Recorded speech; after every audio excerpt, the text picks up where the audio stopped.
Hi there. My name is Spencer Roy, and I was doing this presentation today over one of the learning objectives that we did in our Educating Exceptional Students class. I am looking to teach secondary education. Mainly, I would like to teach algebra, so right around the 8th, ninth grade level. So the objective that I decided to use was objective number 5. The candidate will be able to apply behavior management principles and positive behavior supports for the purpose of motivating students to be strategic, self-directed learners.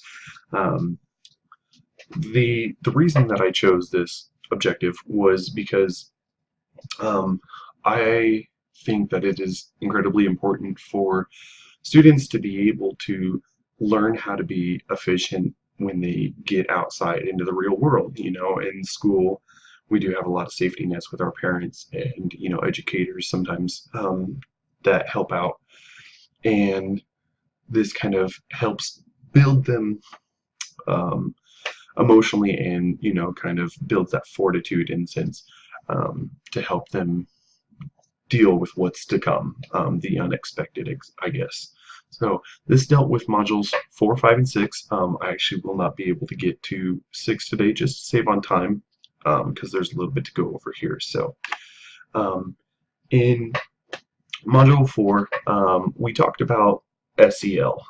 We did have a link to the CASEL website right here, and that it talked about this SEL, which stands for Social Emotional Learning.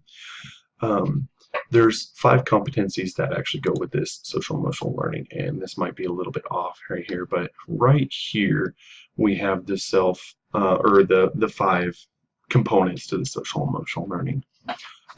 One deals with self-awareness, one deals with self-management, and the other one deals with there's social awareness, relationship goals or skills, sorry, and then responsible decision making. So the self-awareness deals with being able to kind of recognize your feelings. How, what am I feeling? What are my limitations, et cetera, et cetera. The self-management deals with, how to deal with others, or actually, sorry, self-management deals with your own emotions. So you being able to understand is the first step. This is what I'm feeling, and then that self-management goes in and teaches you, okay, this is how I'm going to deal with it. This situation, or this feeling might not go with this situation. I need to do something else in a different way, potentially. Social awareness actually is the part that deals with empathizing with others, being able to understand their feelings and know what to do with those. How do other people think and feel about you, and etc. The relationship skills, you build those healthy, strong relationships that help, kind of promote your growth as well as theirs. People feed off of each other, and that's how we learn. Um, the last part comes down to the responsible decision making. This one I think is super crucial, especially for just kind of those later in life factors. Being able to make choices for yourself, for others, especially if you become a leader or maybe a teacher. We have to make decisions that affect people around us as well as ourselves. And being able to identify, okay, these are the consequences, whether they're positive or negative, or this is what's going to happen out of it, is truly important to understand. So I'm going to come back here to the slide. And then we did have a couple videos that were also in the module. One of them was with Trish Schaefer. She did a TED Talk, and she talked about how their school had worked on implementing social emotional learning, and then kind of the impacts that it had. They talked about how, students weren't, they're not able to understand, this is what's going to happen, this affects me this way. And they implemented some strategies like getting together in groups and being able to, talk about, okay, this is what's going on in my life. This is and they also built relationships by talking to others. And that actually ties really closely with the morning meetings as well, which actually I have a little link right here real quick. Um, this video right here, I won't actually show it, but it talked about creating a safe space for learning. So this dealt with younger students, and these students got together in a circle. They introduced themselves, and then they talked about what's going on in their lives, and then they heard from their partner what was going on, and this built an important relationship. Being able to empathize with others, being able to understand the feelings of others, and that's really important to be able to to actually function with other people. And so they talked back and forth, they understood, and they would give comments, like, hey, I hope you have a great day. Some people might be struggling or coming from bad backgrounds. Um, and so everybody struggles with their own things, and this is a way that they kind of started off on the right foot um, to kind of greet their day. So I'll come right back here. The last thing that I want to talk about in Module 4 was our midterm reflection. That actually deals with, we wanted to review what we had learned over this semester, and I think it was really important to be able to say, hey, one thing, and I don't know if I actually included this in my midterm reflection, but it is important that these social emotional learnings be taught to people, our students, because the lessons that they learn from these are just lifelong ones. So Module 5 deals with classroom management techniques. We actually created our own classroom management plan, and it has, I think, 5 components here. The statement of purpose, rules, procedures, consequences, and an action plan. The statement of purpose lets you know, okay, this is what I want to do with my class. This is how we're going to do it. And that should be a collaborative effort between, the teacher and the students. What do they expect out of their learning, and what do you expect?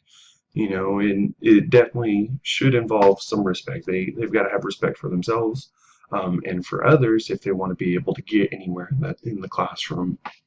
The rules are basically setting those guidelines to let them know, hey, this is, we're trying to do these things, these will help us kind of guide the way to prevent, maybe unruly behavior, or, to try and enforce positives. So the consequences, they do need to have positive and negative consequences. Too many times students just get punished for something that may have done wrong, and it may not even be purposeful sometimes, but then a lot of the students that have been working hard and do things well day in, day out, they don't get a lot of positive feedback or positive consequences for their actions. So kind of leads people to maybe not want to do what they're doing anymore. With the action plan, you're kind of getting the tools and the plans necessary for implementing your strategies here. So, being able to say, hey, this is what I would like to do for the class, this is how we're going to do it, and then being able to set that in motion. Those techniques can go from, having posters set up around the room, or like techniques for, there's being able to like greet students as they walk in the door and have them answer a question potentially. So they understand that, their learning is important, and so is, the connections that they're making here on daily, or on the daily. So, and then this last video that we had that was in Module 5 was actually a video on transcendental meditation. And this meditation, they came in every day at the beginning of the day. They took time to sit in silence and meditate, kind of clear their heads. And then they also did this at the very end of their day. And for children who are in very troubled areas or homes, they talked about being in the ghetto where there's a lot of gunfire and yelling, and there's a lot of noise, and it creates a lot of stress on children being able to listen to that day in, day out. Um, that meditation helped them um, focus in school, be able to, and it actually increased their test scores, their attendance. When people are in a safe learning environment, um,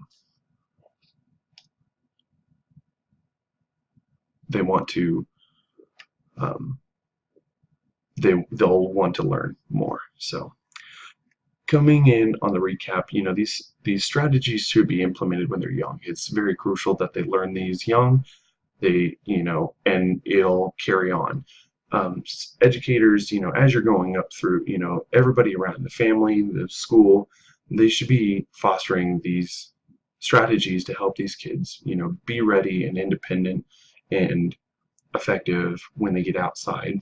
We talked about all the different benefits that it provides with the test rates, the schools, or the test rate, or yeah, attendance rates, just general character traits that they learn. And then, these habits turn into lifelongs, especially if we start young and then continue it as they go. And so we'll come right back to this objective. I think we definitely reached it through, um, you know, the strategies they learn that helps them become self-directed. They know what they need to do, when they need to do it, and how they can do that. And then the positive behavior just comes out of seeing and learning those actions and then continuing them on forth. So um, I hope I covered objective 5 fairly well. There's a lot to go over in a little bit of time, so I think that's about it, and I want to thank you.